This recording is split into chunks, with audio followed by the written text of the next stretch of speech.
There was one quarterback balling out in the Meadowlands on Sunday, and not the one we thought.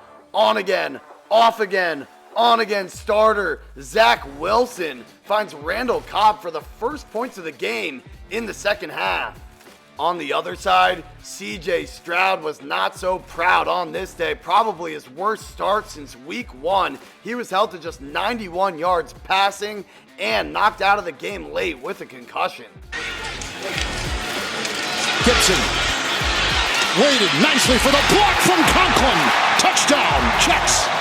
And then, out of nowhere, the Jets offense exploded in the second half. First, it's the X Factor, Xavier Gibson on the end around, and then make way in the hall. Zach Wilson to Breece Hall. Wilson, 301 yards, 2 touchdowns on the game. The Jets blow out the Texans, 30-6.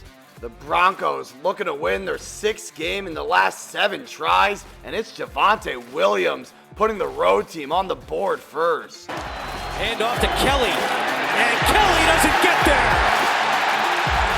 The Broncos with a 4th down stop. The Broncos defense was bucking on Sunday as they forced 2 turnovers, sacked the quarterback 6 times, knocked Justin Herbert out of the game, and then every day I'm rustling. Russell Wilson did the rest. He found Cortland Sutton for that long ball, and then he went fishing with Adam Troutman, and the Broncos win. Saints, Panthers, and it's AK all the way. Alvin Kamara running through tackles to start the scoring in New Orleans.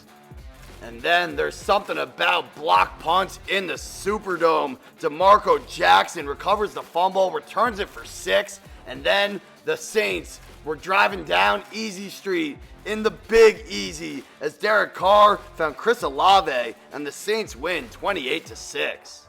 2nd and 19. The toss out to Renfro. Renfro fumbles the football, bouncing around on the turf, and the Vikings recover. And in a game with no touchdowns scored, the Vikings defense did just enough, forcing 3 turnovers, generating 4 sacks, and Minnesota wins 3-0.